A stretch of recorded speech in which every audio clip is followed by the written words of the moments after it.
Thank you.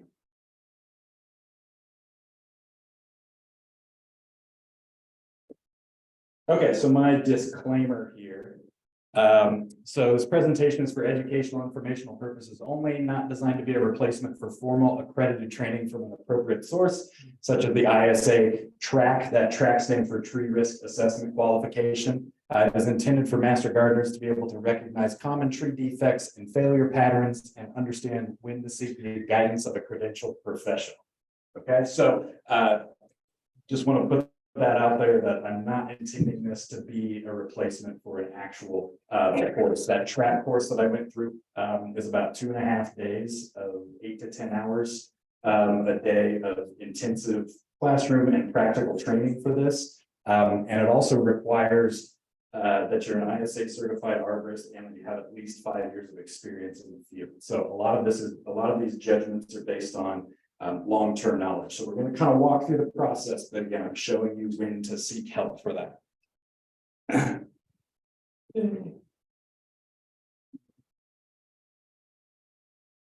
Okay, there we go. So what is risk? Okay, if we're talking about risk outside of trees anyway, I pulled a couple of definitions here from the Google machine. A risk is a potential danger inherent in a situation or activity which may be anticipated to some extent.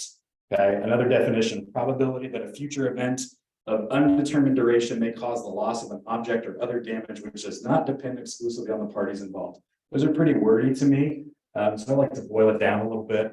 So potential for harm caused by an event. Okay, that to me kind of envelops risk in what we're talking about with trees. Humans are inherently bad at assessing risk.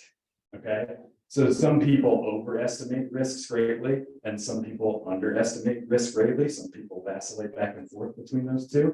But we tend, if we don't have a very specific framework for assessing risk, we tend to go to one of those extremes. Okay, and that's an evolved safety mechanism. Basically, we're trying to protect ourselves, the people we love, and so we tend to take those extremes. All trees have risk. Okay, that's a really big takeaway. Even the little 12-foot tall crabapple out here in the garden has some risk. Okay, so you could be having a picnic under that tree. It could blow over in the wind. The consequences of that risk is different than a large oak tree. Okay, so all trees have risk. We need to evaluate that risk and also the consequences. So tree risk, when we're talking about that, that's a combination of the likelihood of failure. So that's something we'll discuss today and how we look at that and determine that. And then also the consequences of that failure. Okay, so the combination of those two give us a risk rating for a tree. So examples of risks of trees. Okay, this is not an exhaustive list. This is very short. So a dead limb could fall out of a tree. Okay, that could land on a person, structure, other property, cause some type of harm. Okay, so that's an event that is causing harm. High winds could exploit a cracked limb, so a defective limb, and it falls on a person, structure, or property. And then the third one I have here is one that's a little bit harder to see. Okay, so excavation for utilities. So a lot of places around town, they're installing fiber optic cables for communications underground now. There's impacts to trees with that. If you need a new water line or a new sewer line, that's got to get trenched in. Okay, so there can be impacts to trees from that. Most of you are probably familiar with the disease triangle. Okay, so in order to have disease within a plant, we need to have the host. Okay, that's our plant. That host needs to be susceptible to the pathogen. And then there also has to be a conducive environment for that pathogen to infect the plant. Okay, so it's very similar with risk. All right, we have to have a target. So that is our people, that's our structures, our infrastructure, cars, vehicles, any sort of personal property that could be harmed. Okay, that has to be within the kind of strike distance of these trees. We need to have the hazardous element. So the hazardous element in our case is just the tree. Okay, generally the tree, or it could be a specific defective part. But if we have a perfectly healthy, perfectly structurally sound tree, there may not be any observable defects in that, but there is still risk with that. So it is the hazardous element. And then the initiating mechanism. So that is the environment that is going to contribute to that event happening. Okay, so that could be a windstorm, It could be a tornado, it could be an ice storm.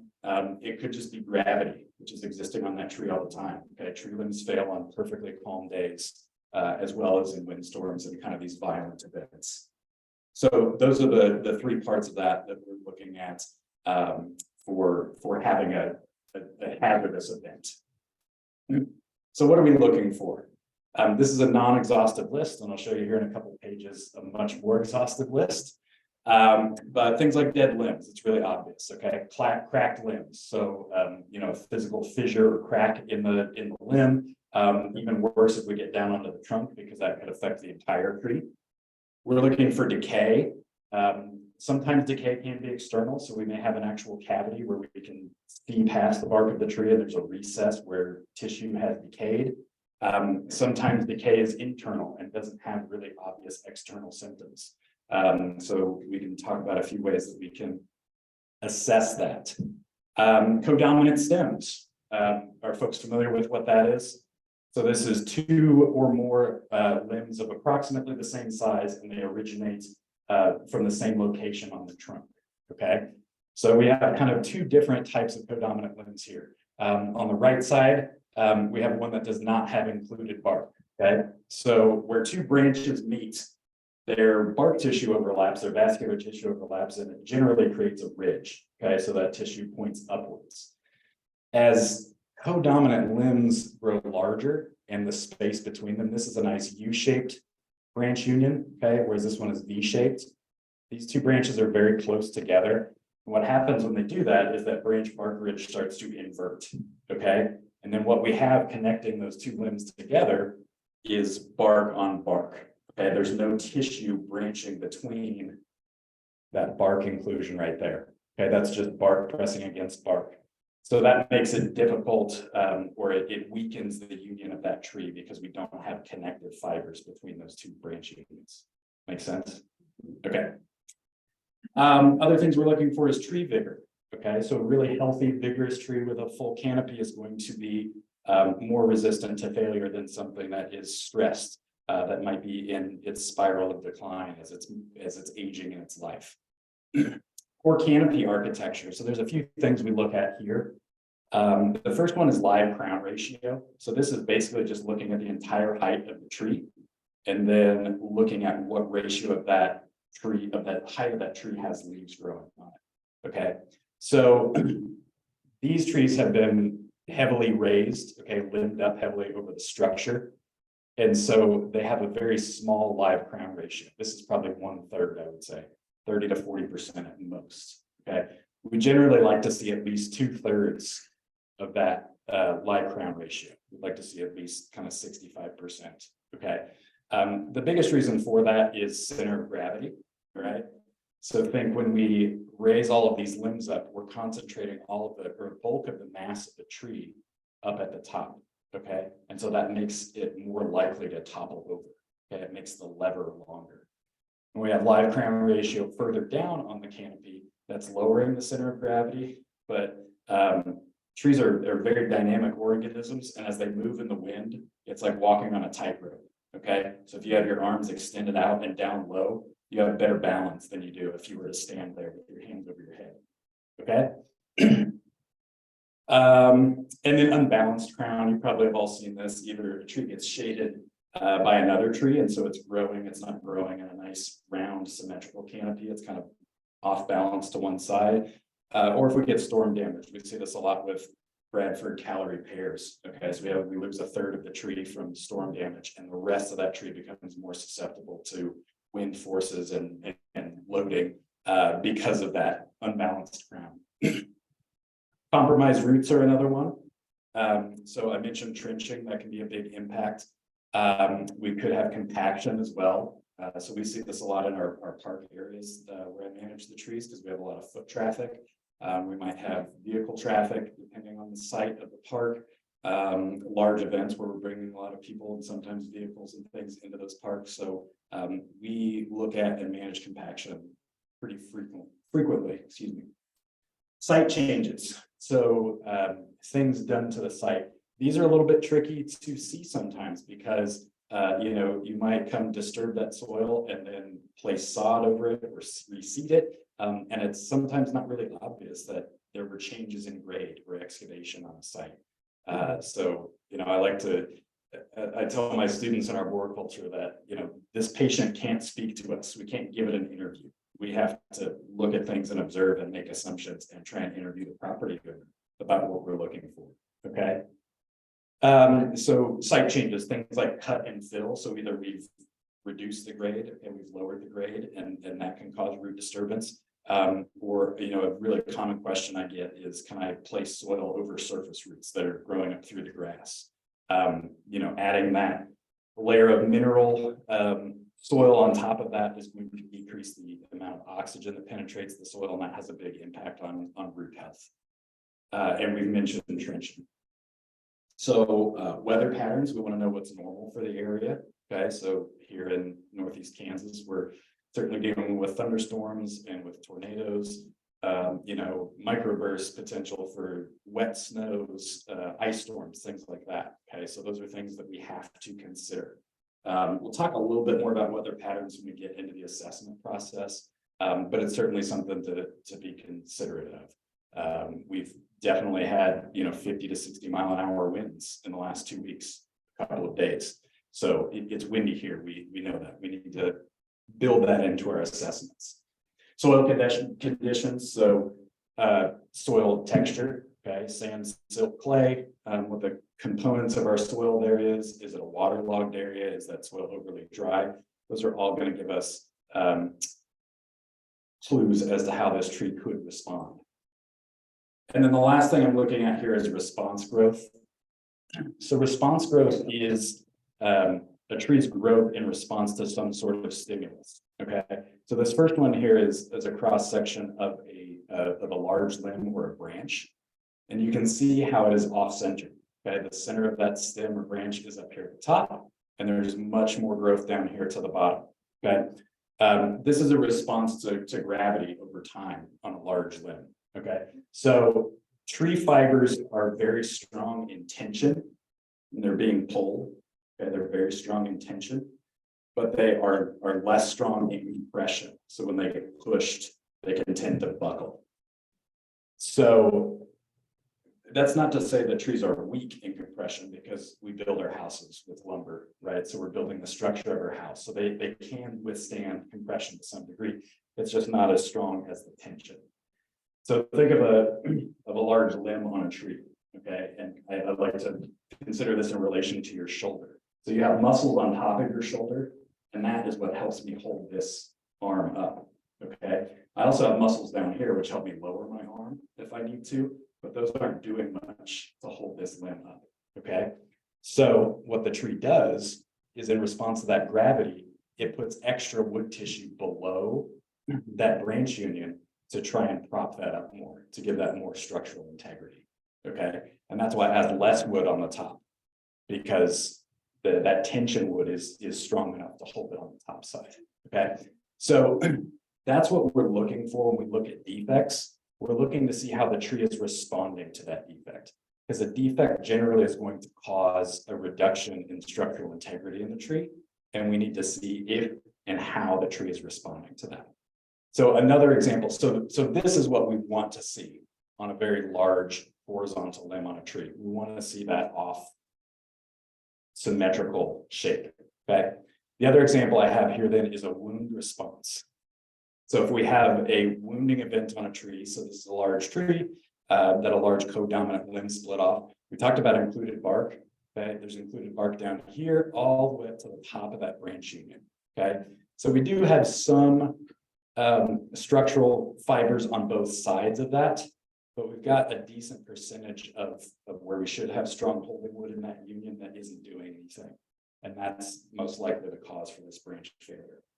So this picture shows this was in 2010, okay? And then 8 years later, and what you see on the outside of that wounding is the response growth. All right, so interior here in the wound, there's no cambium tissue. Okay, there's no tissue that is able to reform and grow new cells in response to that. So that's why we don't see this whole area just skin over with new bark, okay? Because the cambium tissue is only in the very edge, and that resides between the xylem tissue and the phloem tissue, okay? So that's why we see that response on the outside here. We tend to call this ram's horns. So as that cambial tissue grows, you notice that it starts to curve around. Okay, and it looks like ram's horns, we call it. What that's doing is it's trying to reform some of the strength of the circumference of that cylinder. Okay, so it's putting on additional growth to handle the compressive forces of the load above. Okay, so that's why we see that response growth. So this is a very mature tree. I'm not sure exactly what type of tree it is, but it's very mature, so it's growing at a slower rate than a young growing tree would. So its response growth is going to be kind of subdued because of that. So I would love to see more response growth than this, but this is at least the tree is trying to do something. It's trying to hold itself upright. Okay. If 8 years after the wounding event, we saw very little, I mean, I've seen trees that 10 years later still look exactly like that. That is a sign that that tree is not responding well to that wounding event. Okay. And that is a red flag for sure. Any questions on that? I'm pretty casual with questions, so if you have anything burning, you can interrupt me and it'll be fine. Yes. So yeah, mine had a huge oak branch that fell down in the crook of my Japanese maple and spliced a branch on the Japanese maple. How many years does it take for it to make that cambion branch roughly? Yeah, you should be starting to see some curling on the edge of that within 2 to 3 years, probably. Like what kind of diameter are we looking at on the Japanese maple? I mean, 4 or 6 inches, maybe about 6 inches, probably. Yeah. I'd like to see some of that curling within 2 to 3 years. The thing is, though, with a Japanese maple, think about the risk level of that, or what the consequences of failure are. It would be painful to you certainly if it fell over or died, but it's not likely to tear a hole in your roof. It's not a super mature tree. Yeah. So yes. On one side, but on the other side, it does this bark sticking out. Probably not. There's not a lot we can do to influence that growth. It depends on, the condition of the tree, the vigor of the tree, where the wounding happened, and if there's, appropriate tissue there to start to form that response growth. But that's telling me that tree, for whatever reason on that side, is not responding well to that wounding, and that would be a concern. Okay. Okay. Oh, actually, I have that hand. Do you mind handing that out first? We'll try to trick on stuff here. I know this is pretty small, so I've got a copy of this I'm going to hand out to everybody. And we'll come back to this. I just wanted to show you, I gave you that list of defects that we may be looking at. And this is a much more exhaustive list. So this is the form that we would use to do an official tree risk assessment. And so you can see kind of the depth of things that we may consider for this. So a lot of those items that I talked about are on here. We've got history of site changes, soil conditions, prevailing weather. We've got the vigor of the tree. We're looking at the foliage, kind of the amount of foliage or percent that we should see for that type of crown. There's a section for pests that may be present or environmental conditions, and that's the abiotic factor here under tree health and species profile. Species failure profile. I mentioned calorie pair already. Okay, so that's one that we know has really tight branch angles, just codominant stems all the way through it due to its genetic profile. Okay, we know that that's a failure risk for that species of tree. Wind exposure, relative crown size, so that's for the kind of maturity and species of the tree. Crown density, is it really sparse? Is it really dense? Does it look about average? And then things about the crowns. We talked about some of those: unbalanced crown, live crown ratio. That's that LCR there. Under crown and branches. Dead limbs, codominant stems, weak attachments. So I'm not going to go through all of these, but you can see if I'm assessing a tree for a tree risk assessment, I'm going through this list and I'm checking things that I see. Okay, so I'm making a record of the defects, but this shows you what an exhaustive list might look like. So we'll come back to this and I'll kind of show you how that works. Yes. So if you had a certified ISA agent come out and do this, what would something like this cost? That depends on that individual's rate. I mean, I would expect on a single tree to expect $250 to $400 probably, depending on the market. So it's not just this form, but if you're doing this for a client, that's going to include a report too. So kind of like a home inspection. You know, you might see the actual form they used on site, but this generally isn't included. This form, they don't. This is usually considered work notes or field notes, and then they're going to develop a report from this. Okay, so we'll move on. We'll come back to sections of this and kind of go through this. Okay, so let's talk about assessment levels. Okay, so this is the part where I'm going to highlight, you know, what you should or when you should elevate this to some professional assistance. So a level 1 assessment is considered a limited visual assessment, and this is basically you walking around, looking at the tree, and noting anything that's a big red flag for you. Okay, so I mentioned several of those things like root excavation, you know, obvious signs of decay or cavities, broken, cracked limbs, those weak branch attachments, things like that. Okay. For a municipal arborist like myself, we might do this just driving down the street. Okay. So this happens a lot of times. I'm just driving around town and all of a sudden I see a broken limb in a tree. Okay. It's a superpower I can't turn off. Drives my wife crazy because everywhere we go, visually assessing trees all the time.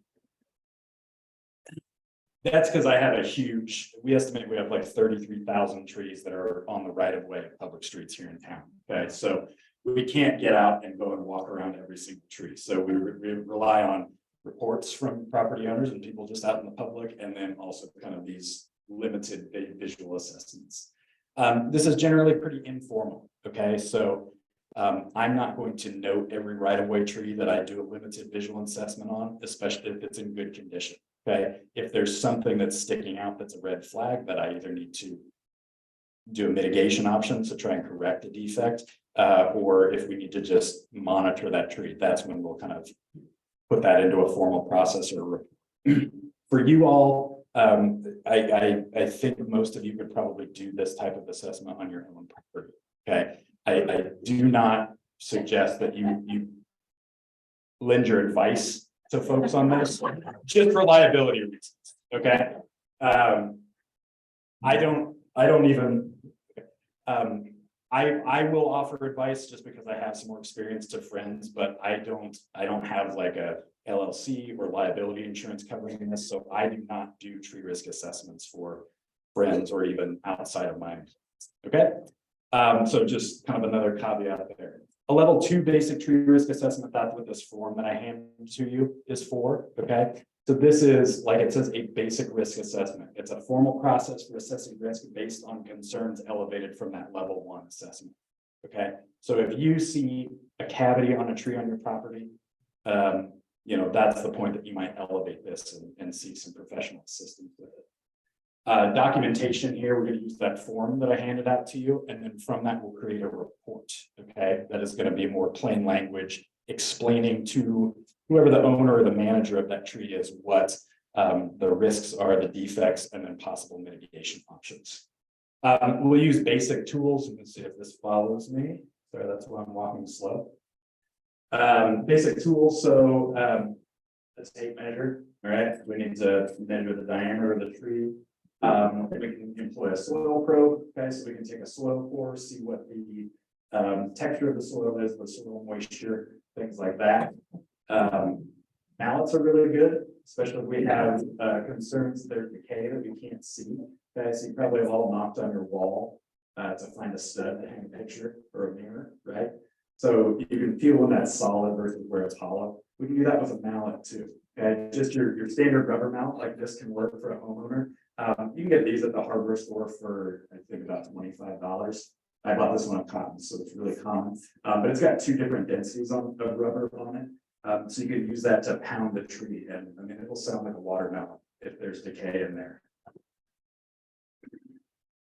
I know, I walked in a little too fast. I told you I like to move around. And then I left my clicker. There we go. Finally. Okay. So a level 3 assessment then is an advanced tree risk assessment. So if using those limited tools, if I don't feel comfortable that I've assessed the extent of a defect, I might consider elevating this to a level 3 assessment. Okay. So this uses advanced tools or methods like doing an aerial inspection. Okay. So I might get a climber to climb that tree with a rope to be able to see a cavity that's 20 feet up that I can't inspect from the ground. Might use an aerial lift to do that, or some people are using drones for this now. Okay, so little drones with a camera that they can fly up and inspect those types of things. There's other things like resistance drilling, so you can get really long drill bits, like 24, 36 inches. And if there's a decay cavity that you can't determine the extent of, it's like an 1/8 inch drill bit, so it's very small. So you can drill that at kind of 6 to 8 inch increments around the tree. And you can really feel, because you'll be drilling through sound wood, and then when you hit a decay pocket, it just pushes in really easily. You lose that resistance. So you can kind of map out a cross section of what that cavity looks like. So that can help inform us. More cavity mapping, that's kind of what that is too. Sometimes you can do this with a probe. So you might be able to stick, a long skinny stick in and kind of measure that and be able to map that out. To do this really effectively, there's a system called tomography, and this is like ultrasound that you put around the tree, and it will actually measure the density of the tree all the way around it. I don't know anybody in this area that's doing that. They do it a lot in Europe. And our forestry supervisor went to a training last winter where they demonstrated that technology, but one of those units is about $25,000. So not real, and it takes a lot of time and training too, so not very active. So, or not very useful in our case. So the level 3 assessment, again, this is beyond the level 2. I've never done a level 3 assessment, so I know people that have done them, but we typically don't, or we may fly a climber up or a lift truck to look at something, but we haven't done an official level 3 assessment yet. Okay, so back to your form there. If you look at the very top of that form, kind of above all those defects that we talked about, the important thing here, this is things like the date, the address, who the client is. The big thing in this section is the time frame.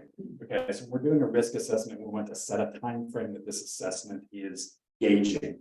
Okay, so the assessor will determine this in consultation with the client because it does impact things on the assessment. So this can be any range of time. We could do this assessment for today only, and it's not valid after today. Okay, we could do 30 days, we could do 5+ years. It doesn't matter. We can choose whatever length of time we want here. Generally, we're looking at 1 to 2 years. Okay. The issues here is a short time frame. A short time frame, we're going to have a very accurate assessment. So doing that, something I would call a short time frame is under a year. Okay, so we feel pretty confident we can estimate or qualify the failure of a tree or a tree part up to a year. So that gives us a very accurate kind of snapshot of where it is right now. If we extend this to 5 years, things start to get a little bit muddy. Okay, and I'll show you this when we look at categorizing the likelihood of failure. We start to the likelihood of failure gets elevated because we just get into that period of unknown. Yes. Is it better? I mean, in the winter time, see habits, things like that better than trees. But in the summertime, you can see how much it was leaking out in the color. Is it better to do it both seasons, or is one season preferable to the other? That's a great question. I've not really thought about that before. When we look at the structure of a tree, as arborists, we do like to do structural pruning in the winter because you can see the structure of the tree a lot better when the leaves aren't masking that. And similar with what you're talking about, you might be able to spot those defects better. A really trained arborist can, from the ground 60 feet up, see limbs that are alive versus dead. You just really start to be able to recognize if the buds are present on those twigs or not. So I wouldn't have much concern about assessing a tree in the winter versus the summertime. The really difficult one would be on like an oak tree that might have chlorotic leaves, so yellow leaves because of the lack of iron. That would be borderline impossible to assess during the winter time unless you're kind of seeing the dieback patterns that would make you think that. Good question. The tree manager should consider reassessment at the end of the time frame or if the conditions change significantly. So the tree manager is the person that's managing a tree. So on a residential site, that's going to be the property owner. Okay. The interesting thing with my role with the city is that I'm both the assessor and a tree manager. Okay, so that's a pretty unique arrangement because I kind of make both of those calls. So there's upsides and downsides to that as well. Both I'm responsible and have to make the tough choices myself. So most of the time, well, we'll get to that. Sorry.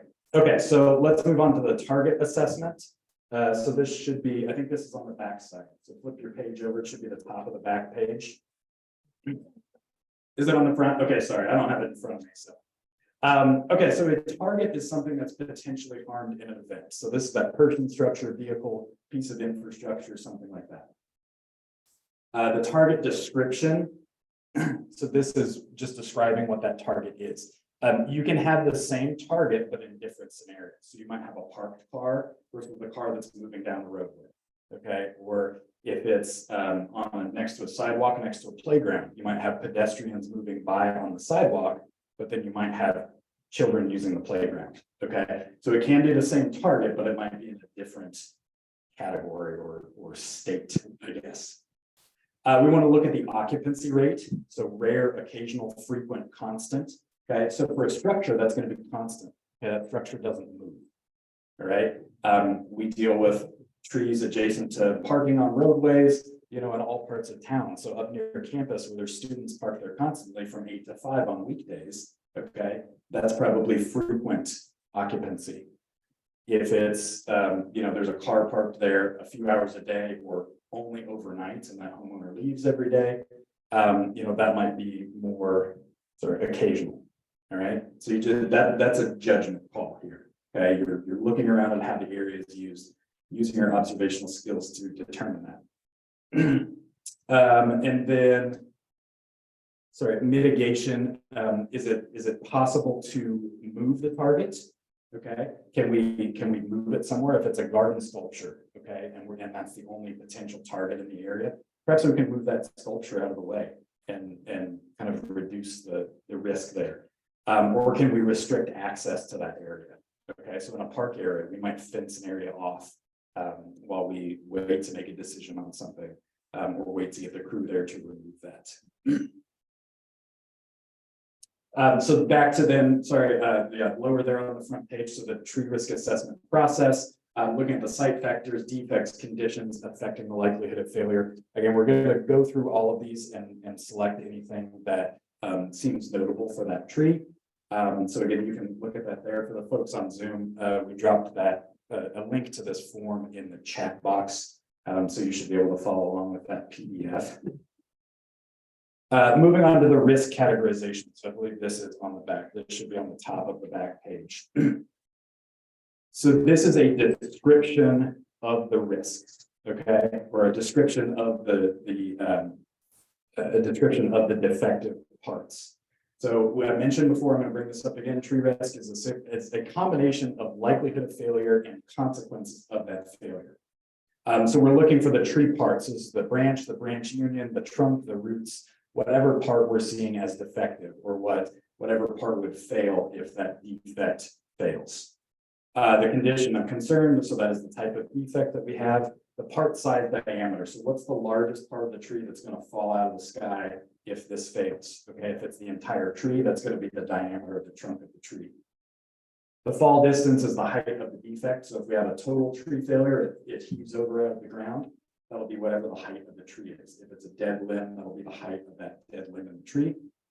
The target number. So this refers to the chart on the front page. So when we describe the targets, we're just going to move that number over into this chart. And then target protection. Are there any things that might shield that target?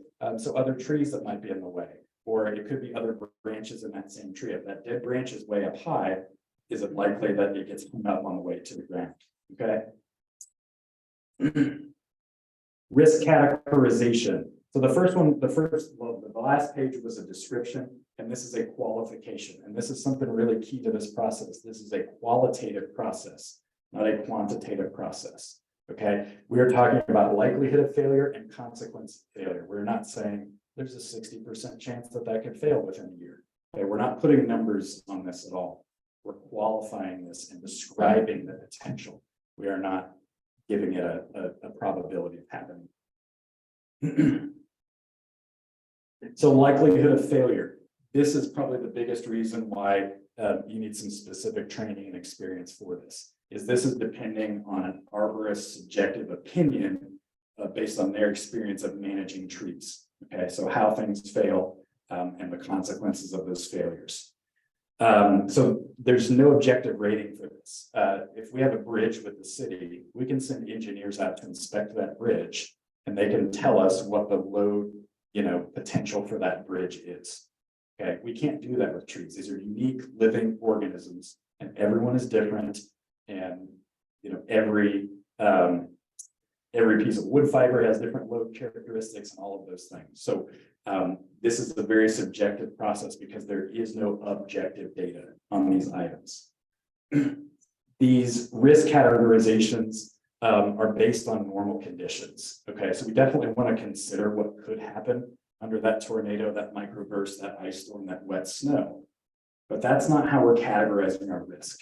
Okay, if I managed all trees so that we had no failures in a 70-mile-an-hour, sustained windstorm for 12 hours, like we had in December of 2021, we wouldn't have any trees in town.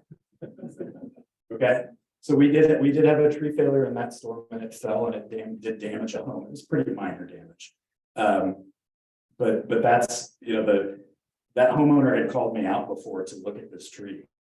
And the reason we left it was because we didn't think that it met it fell within our risk tolerance. Okay. Yes, it could happen. If we got a tornado, that tree could fall over, but so would every other one.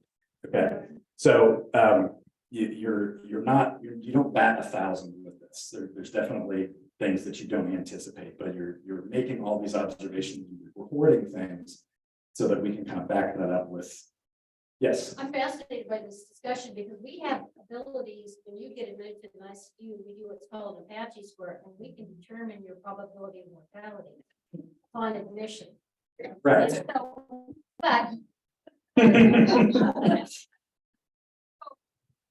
fascinating that there isn't such a thing, that there's some kind of computer algorithm. Maybe there is, because for every day that would So think about the economics of that. yeah. So we're talking about trees, which yes, people love and adore, but when it comes to spending money, yes, but your son or your father's life, totally different. Yeah. Yeah. So that's why that's a great correlation like that. Okay. Likelihood of impact. Okay, so how likely is it that we're going to impact that? Sorry, I skipped over on likelihood of failure. So we rate this in 4 different ways. So improbable, probable, possible, possible, probable, and imminent. Okay, so those words may all sound the same because 3 of them start with P. Or have P in them very frequently. Anyway, so improbable just means it is highly unlikely that we're going to have a failure. Okay? We can't say that it won't fail because every tree has a risk and every tree can fail. Okay. Possible means that, yeah, it could fall over. That defect could fail within our time frame. Okay. Probable meaning I think that within this time frame, it is highly likely that that defect will fail. Okay. And then there is imminent, meaning I am very certain that it will fail in that time frame. So again, this is very subjective and you have to slot things in here. This is the big one where that time of the length of the report or whatever, the length of the assessment is critical here. Okay, because that short window, we can nail this pretty well most of the time. We widen that window out, things start to get real murky past a year or 2. Okay. So likelihood of impact, very low, low, medium, high. Okay, so that is a combination. Actually, the next one. So you see this matrix down here on the left side below that other table. This is where we take that likelihood of failure and then that likelihood of impacting the target, and we combine those. Okay, so you follow over and find what your likelihood matrix is, okay? So we establish two likelihoods and then we combine those together to get the likelihood of the actual event happening, okay? So the failure and the striking the target.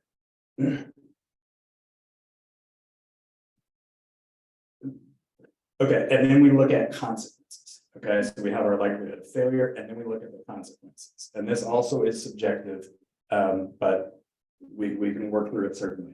So it's based on the level of injury or damage to the target, and then also possibly considering repair replacement costs of that. Okay, so what kind of harm are we willing to accept, and then also potential financial liability.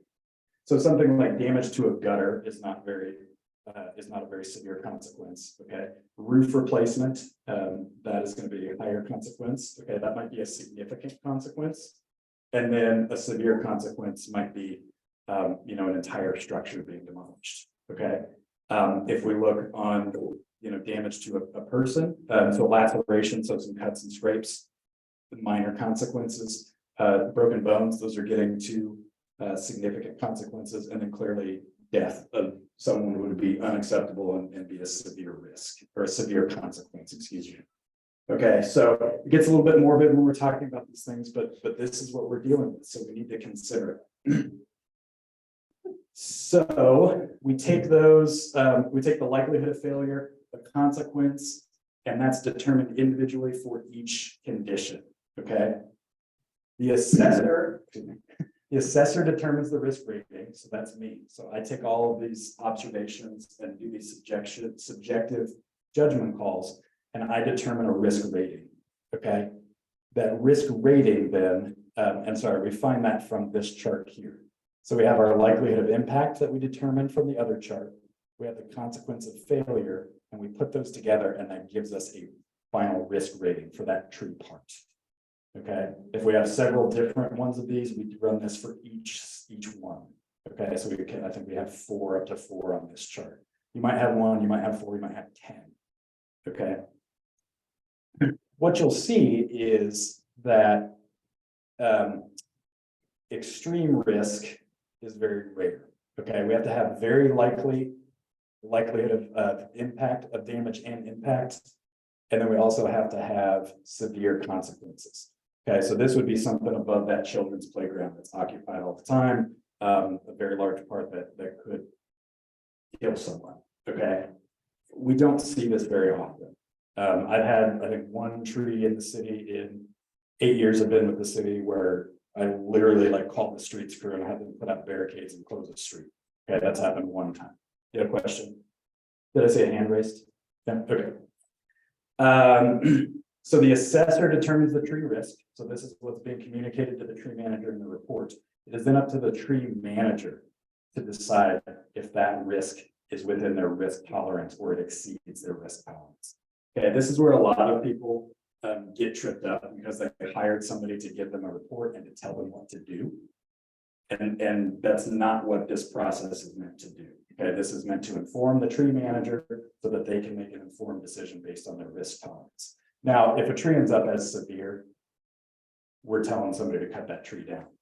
I mean, literally, I say on here, I covered it up. If you're in that extreme risk, that is, you're calling a tree service and you're paying their emergency rate to get down because there's a high, liability. Okay, that's where I'm closing the street, take down a tree immediately. Questions on that? Yes. So I'm curious if you did this risk assessment for all 30 eastern cedar juniper trees at Oak Hill Cemetery to have them taken down. We did not, for a couple of reasons. First of all, our staff didn't have this training at that point. So I would have been hesitant to do a full risk assessment, not having a qualification for that. The other reason was there were kind of other maintenance considerations for those. I do know that those trees were in really bad shape. Would they have all fallen in extreme risk? Certainly not. There are some of them that I'm confident probably would have. Most of those would have fallen in high risk in my estimation, or they were too crowded there were some other kind of considerations for that as well. So, yes. Interesting, I had a question about Oak Hill Cemetery as well. I love oak trees. We have a lot on our property, but my family is at Oak Hill, and I have watched over time some of those large, beautiful oak trees, and I wondered what exactly is going on with some of those oak trees. They're not leafing fully, they're leafing late. Yeah, that, I know specifically some trees that you're talking about, Yeah. because I've been looking at them. Yeah, they're kind of south towards 15th Street. That first lane Yep. side 15th Yeah, Street. there's a sycamore tree there that's doing the Yeah, same I've thing. been watching them over years. And Yep. it's very significant. I wonder what's going on with them. We're not entirely sure with that. We can't really pinpoint what that is. And every single spring I'm doing the same thing. I'm going in there because I swear some of those trees are dead and they leaf out 6-8 weeks later than other trees do. We thought a couple years ago, the one by mom was done, and then it leaked out so late. Yeah. Yeah, that one has me stumped, and I don't get stumped a lot. I know exactly what you're talking about. I've been watching it for 8 years. Yes. Wilt disease, which has hit Kansas. So oak wilt is a very fast acting disease. So it's not something that persists year over year. If a tree is infected with that within 1 to 2 years, it would be entirely dead. So yeah, I don't have a concern with oak wilt there. I haven't ever seen a confirmed case of oak wilt in Lawrence, and I was in Kansas City doing tree care work for 10 years, and I saw maybe 5 or 6 confirmed cases of that. So it's pretty rare in our area still. Texas and like upper Midwest have it a lot worse, thankfully.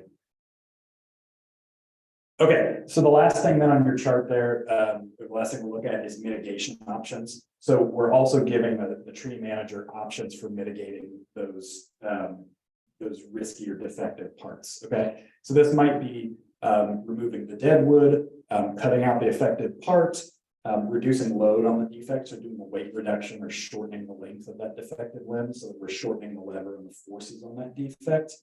Or we could do some pruning to enhance structure. Cabling and bracing is an option as well. Okay, I tend to really only push this on really high value trees, something that's really sentimental, historic, or providing just an overwhelming amount of benefits. We could look to relocate or protect targets, restrict access, things like that. And then we could remove the entire tree. Okay. So after we do these mitigation options, we're going to list for the client what the residual risk is. Okay. So if the only defective part that we noted on the tree was some dead wood, and we can remove that dead wood, the residual risk is low. Okay.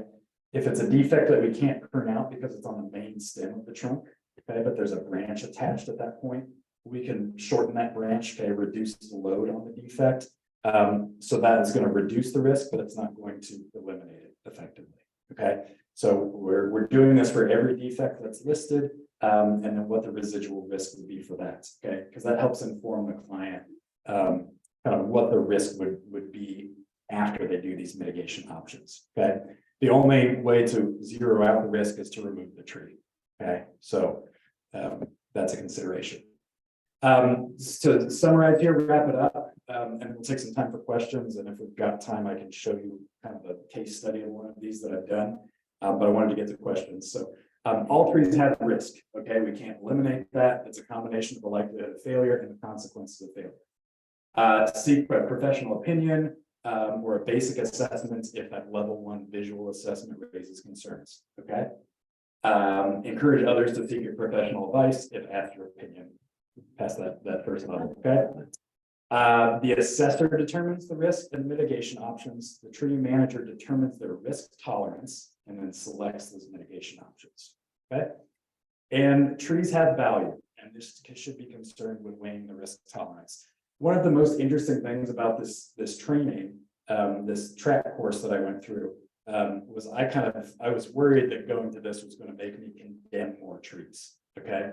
Actually, the opposite has happened because we have this framework that actually qualifies the risk of a tree, that I'm more likely to hold on to trees that fit that kind of low, moderate risk tolerance. And then high risk, we evaluate on a case-by-case basis. So there used to be things like a cavity in the base of the tree that used to kind of be an automatic trigger for me to condemn a tree. But since we have this systematic process, we are more likely to retain trees in the landscape. So like I said, it's possible if we had run tree risk assessment on some of those cedars, that some of those might have been saved. That was a deficiency on our part, but I think we'll be better at that going forward. So, yes, any questions? Yes. Yeah. If dead limbs go over the property line, who's responsible to pay to take the dead limbs down? That's a good question.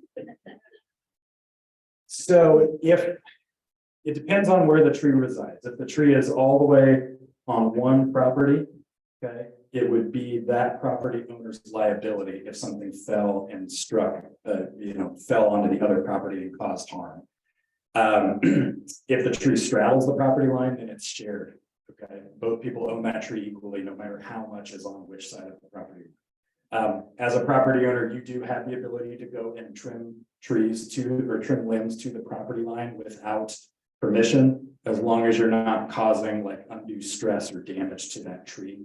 So that is an option in that case. So you're saying too, in that case, that if a tree is fully on somebody else's property, but it's totally hanging over it and shading your stuff, you can, on your own, without talking to them, go and kind of gently. You can, yes, legally you can, whether or not that's gonna bother your neighbors. That's a civil issue, not a legal issue. Yes.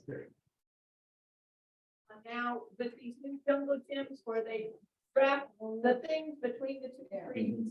And I see them put them up and then leave them for year after year. Are they damaging or shortening the lives of their trees by this? There's potential, yes. So, as the kids climb on those and they move up and down, you can get abrasion on the bark tissue. And then as the tree expands, you can certainly get the bark starting to grow around or include those items. So yes, there's potential. I would advise folks to, trees expand or grow more in the springtime. So if you could take it down for, April, May, and then put it back up so that tree gets to expand a little bit and then you rehang that. That's what I would advise folks. Question, yeah, Neil?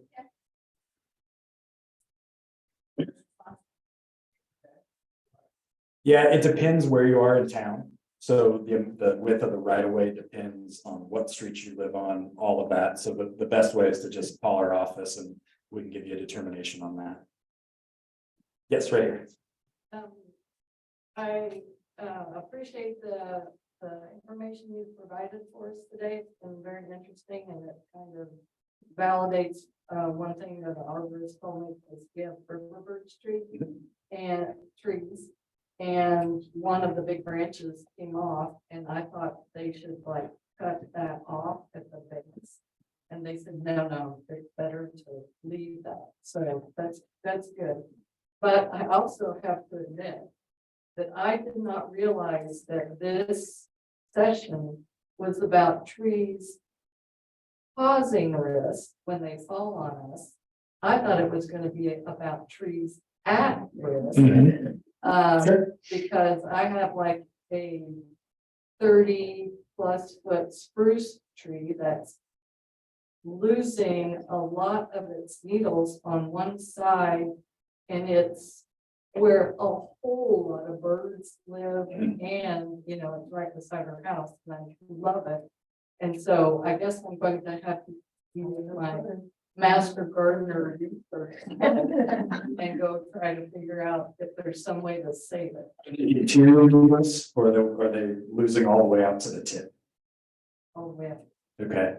If it's interior needles, oftentimes it's something called needle cast. It's a fungal disease that will cause, because spruce needles stay on for like 5 to 7 years. So it affects the older interior needles and it kind of continues growing from the tip. If it's losing it all the way out to the tip, it's either too much shade, could be drought conditions. Those are kind of the two big ones I think of. Spruce don't tolerate like wet, soggy soil very well because they don't have that problem there. Okay. But there is a tree, my neighbor have planted the tree. The tree's been there for 30-some years. But my neighbor planted a tree that's now shading it. Sure. So I guess I just don't want it to die. I mean, they don't like shade for sure. Yes. Lou? Where do you find these people? If you want To do that. You can not do this assessment. So a good resource for that is treesaregood.com. They have a find an arborist tool. And what you would look for on that, like you can populate a list for Lawrence, Kansas, or the whole state of Kansas. And then you're looking for that track qualification, TRAQ. And that's somebody that's been through this training. No, the words trees are good. Yeah, treesaregood.com, and there's a find an arborist tool. Yep, in the back, yeah. Well, just based on Sure. what we've been telling. Mhm. They won't have a listing of people that have that track designation. So that would be the distinction there. That's why I prefer that other one, because it does list those ISA qualifications. Yeah. Right here. How long can you leave a dead limb on a tree when, like, you have a woodpecker or something like that? They have Sure. been out there, can I leave it for a year or two? I mean, it's providing Right. So that, habitat. you're gonna hate this answer, but I'm gonna say it depends. Okay. So all that depends on the size of the park, the frequency of the occupancy, kind of all those things. Are you spending a lot of time under the tree? Is your bird bath under there that you're gonna be upset about? So if, that may be an acceptable risk to you. Another option would be to consider shortening the limb. Okay, because then we're reducing the load that's on that limb and it's less likely to fall out of the tree. Height of it in the tree, so is it gonna get hung up from things on the way down, or is it just a bullet to the ground? Yeah, it depends. Yes, over here on the left. Okay, And a couple of years ago, we had my first giant branch went across Tennessee Street. And my question is, am I wrong or right to assume that somebody, after that tree limb was taken away, can assess the tree? not necessarily, no, but if that's something you'd like for us to look at, my email's on here. So you're welcome to shoot me an email and we can come out and take a look. We get, in a storm damage situation, we're trying to mitigate those extreme risks right away. So yeah, we don't necessarily have that good a follow-up on that. So yeah, if you'd like us to come look, shoot me an email. With Emerald Ash Board, the city has taken down a lot of trees, parkways because of that. Is the city keeping that in mind, planting a variety of new trees in their place, and are they considering using native trees? We certainly are looking at species distribution as we do that. One of the hindrances is we don't have a full street tree inventory, so I don't know every single species that we manage on the right of way. I've got kind of an anecdotal idea of what's high and what's low. But we don't know exactly. We did do a full inventory of ash trees, so we've located all of those. Yeah, we're absolutely considering that. We're trying to replant no more than 10% of any species. We try and do that with genus as well, but we don't always hit that mark. Right-of-way trees are a special case because there's a lot of considerations we have to take into place for, if they'll fit in the space, their root volume. They get tall enough that we can raise them up over traffic. So and then the reflected heat from the pavement's difficult to deal with. So we're a little bit limited on species palette. But we're planting a lot more Kentucky coffee tree, which is native. Black gum, not necessarily native here, but as you go a little bit east. So yeah, we're absolutely looking at trying to find trees that are resilient and a broad species palette. There's been a lot of interest in the buyback or replacement program for cow repairs. Kansas and Missouri are doing that, and I noticed the locations are so far in Johnson County and Lee Summit. Does Douglas County have any plans, or have we missed the? There's one in Topeka, I know that. I'm not sure, I'm not really affiliated with that group, but I've talked with Kim Baumberger, that's the community forester for the area. And I think she thought that between Topeka and Johnson County, that was relatively It's a close. great program. I've shared it with a lot of friends in different places. Sure. I'm excited about it, Sure. if they know the problem. Overland Park implemented an ash tree removal program. Do we have anything like that at Lawrence? What do you mean, for their right-of-way trees or for private trees? Do you know? All trees? And, they've identified neighbors that have had trees in their implemented an ash tree removal program? So we've done that on right-of-way trees. So we've been doing that since we started that in spring of 2016. So we're in the 7th year of that. And that's the reason you don't really see dead ash trees, public ash trees as you're driving around, because we've stayed ahead of that. We're also treating a small percentage of trees as well, just to kind of kick the can down the road so that we didn't have a huge crash of trees dying all at once. Just to kind of spread the labor and the cost out on that. But yeah, we are very programmatically doing that. And I think we've done a fairly good job with that. So I don't know what the rest of the room feels, but I feel like the velocity of winds is really increased with climate change. What's the word on the street in your industry about, are we going to be experiencing higher wind speeds going forward? And does that change what we plant? Yeah, that's a good question. I haven't seen any actual data on that, but yeah, I kind of anecdotally get that sense as well. Taking calorie pair out of the planting palette certainly will help with that, because that's kind of the indicator species that we see for wind damage. Taking species out of it, there's not a lot that other than most of the species that really heavily wind damage, we aren't planting anymore. Siberian elm and silver maple, we're not planting those things. And those are the ones that, as they over mature, have problems. Even pin oak, because pin oak grounds are so dense, they tend to wind damage a lot, but we're not planting pin oak anymore. So a comment that I would make is this, for fun, I do a round of the nurseries in the spring just for fun. They're still selling silver maples, and I saw autumn purple ash at Home Depot. Say to these big box stores, don't sell those. We are looking at an update to the tree ordinance. Because one of the things in the tree ordinance is the prohibited weed species, which has milkweed on it. So we are looking at that.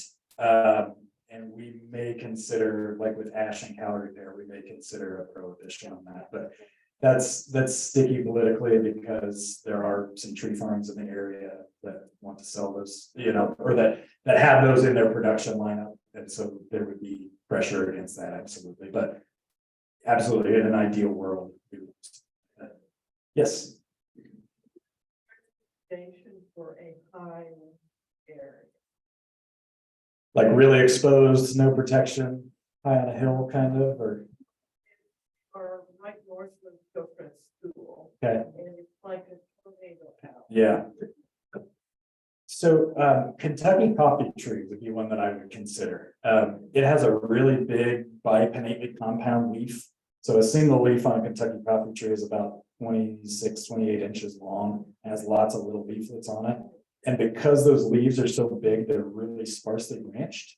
So I really don't see damage on the larger mature Kentucky coffee trees that we have in the city because of that branching pattern. There's a champion Kentucky coffee tree for the state. Largest one in the state is in Maple Grove Cemetery, just north of TP Junction on the east side of the road. So as you go in, if you follow counterclockwise around the circle, it's on the very south fence line towards the old KDOT maintenance shops there. But that tree has a big split in it. I mean, in the trunk of the tree that we've cabled, but I mean, in these large windstorms we've seen recently, we aren't seeing damage to it. So, sure. I love that tree. It's great. It looks a little bit like a Charlie Brown tree when you plant them, but because they're very sparse, but as they grow, they're really pretty and they're native and strong. Yeah. Great. So. I have in my yard. A big silver maple in the front. And fairly close to my house, there's big pin oak in the back. I do have arborists come every 4 or 5 years and they trim things back one. So, I mean, I don't want to lose either tree, but so is that what you would recommend? Just have arborists come check it, make sure that there's not anything that's like overhanging the house? Yeah, I think what you're doing is appropriate, sure, especially on the pin oak. We tend to see more damage in ones that are unmaintained because they get such a dense canopy that they catch so much more wind. So I think if they're doing some moderate thinning on that and pruning out dead limbs and things, you're probably ahead of the game there. As far as the silver maple, having an arborist come and they're pruning the tree they're in and inspecting things, I would feel more comfortable about that, certainly. And the silver maple is the one that has roots going out across, Service roots. yeah. Mhm. And so, when my neighbor mows, you kind of hits those roots that are in his. Yeah. That, It's one of those things, there's not really anything to do about it. So it's not ideal, but what can we do? yeah, I pretty much mulch all of that. Sure, and that's a great option. Okay. so Yeah. that's good. What if roots like that, can you put like dirt down, but maybe only put dirt in between the roots and a couple inches thick just to kind of even it out? Yeah, I mean, those really woody structural roots up against the tree, they don't have many of those fine absorbing roots that are absorbing water and nutrients. So, I mean, 1 to 2 inches at most, I would say, and then wait 3, 4, 5 years and see how the tree responds. But you definitely don't want to do a lot of that kind of out of the drip line where there might be more absorptive roots. I just wanted to take a moment to recognize that the city hired what is your title? Horticulture and Forestry Manager. I don't know. That treating it, yes, that makes our tree garden. Said every year, so I just wanted to thank you. Sure.